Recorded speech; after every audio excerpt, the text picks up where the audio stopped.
Imagine, tu te lèves le matin avec une idée simple. Aujourd'hui, je passe une bonne journée. Je reste calme. Tu prends ton petit déjeuner, tout va bien, puis tu ouvres ton téléphone. Tu scrolles. Et là, sans prévenir, ça bascule. Tu tombes sur une photo de ton ex. Ton corps se crispe, tes pensées s'emballent, tu rumines. On est d'accord que le toi calme d'il y a 2 minutes n'aurait jamais réagi comme ça. Comment c'est possible ? En réalité, ce n'est pas le même toi qui est aux commandes. C'est comme si quelqu'un d'autre avait pris le volant. Un toi plus tendu, plus réactif, parfois même excessif. C'est exactement ce que décrivait Georges Gurdjieff. On croit que notre personnalité est stable, mais à l'intérieur de nous, il y a une multitude de petits moi qui prennent le contrôle chacun à leur tour, de façon inconsciente, automatique. Un petit moi veut être calme, un autre veut avoir raison, un autre réagit depuis une blessure, un autre encore voit des menaces partout. Et chacun, quand il apparaît, parle comme s'il était le vrai moi. Mais il y a une bonne nouvelle. Si c'est automatique, ça peut s'observer, et donc se transformer. Et c'est là qu'intervient un outil super intéressant que Gurdjieff a contribué à faire connaître en Occident, l'énéagramme. En gros, imagine une carte de ton fonctionnement intérieur. Une carte qui décrit 9 grandes façons de penser, de réagir, de se défendre face au monde.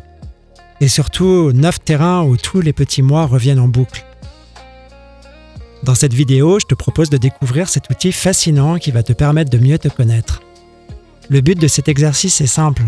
Repérer quel petit moi prend souvent le contrôle dans ton quotidien. Évidemment, l'intérêt c'est de désamorcer le petit moi avant qu'il prenne le contrôle de ta personnalité, pour qu'à force, quelque chose de plus conscient puisse enfin émerger. Dans cette vidéo, on va parler du type 5, l'analysant. Si tu ne sais pas quel énéatype te correspond le plus, tu peux faire le test en commentaire de la vidéo.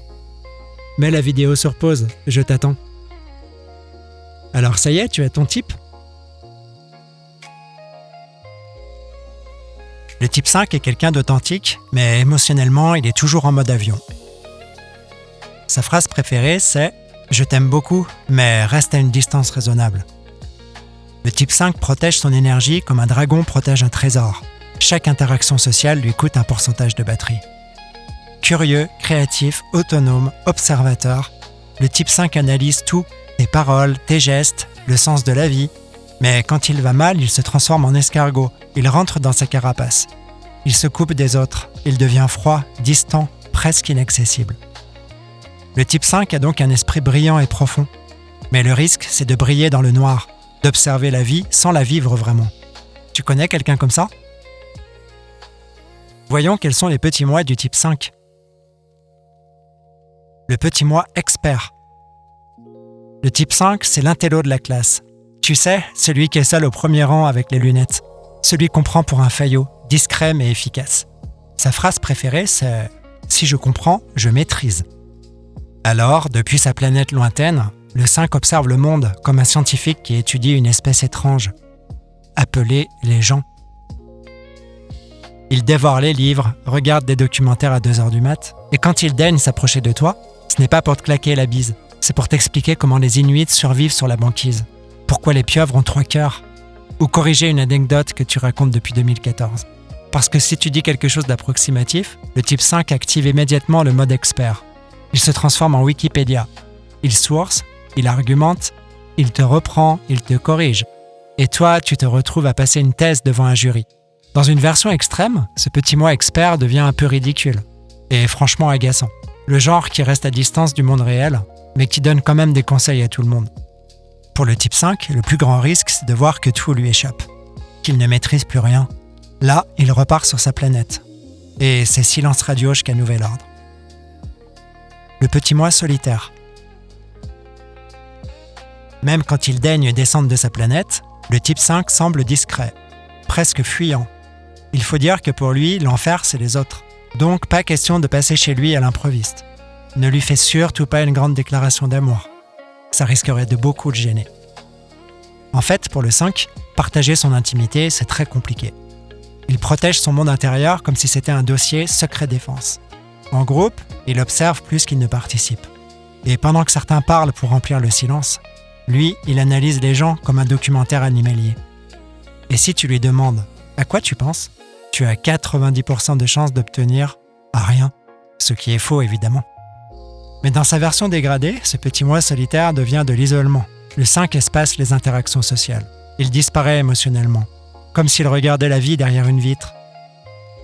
Le grand risque pour lui, c'est de tellement se protéger du monde qu'il finit par ne plus réussir à y retourner. Le petit moi sceptique.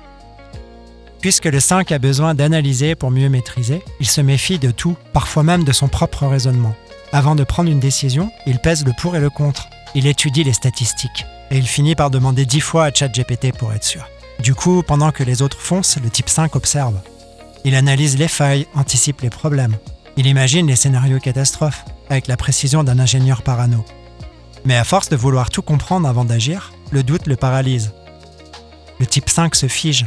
Son mental devient une prison. Dans sa version extrême, le petit moi sceptique devient incapable de faire confiance. Incapable de choisir, de passer à l'action. Et son pire cauchemar ? Être coincé dans sa propre tête. Se rendre compte après une semaine de réflexion qu'il aurait peut-être juste dû essayer. Voilà pour le type 5. Maintenant, la vraie question, lesquels de ces petits moi as-tu reconnus chez toi ? Parce que le but, ce n'est pas juste de comprendre. Le but, c'est de les voir arriver, de capter le moment précis où ça bascule, avant qu'ils prennent toute la place, avant qu'ils décident à ta place. Dans l'énéagramme, chaque type ne fonctionne pas seul. Il est influencé par ses deux ailes. Ce sont les énéatypes qui sont juste à côté. Si tu es de type 5, tu es donc influencé par le 4 et le 6. Il y a aussi les mouvements internes. Sous pression, le type 5 peut basculer vers le 7. Il devient agité, il se tourne vers le divertissement pour éviter de penser. Il se cache derrière un optimisme surjoué. A l'inverse, quand il évolue bien, il s'ouvre aux qualités du 8. Il agit avec lucidité et détermination, il affirme davantage sa présence au lieu de rester uniquement dans l'analyse. Tu vois, l'énéagramme nous donne une photographie étonnante de la nature humaine.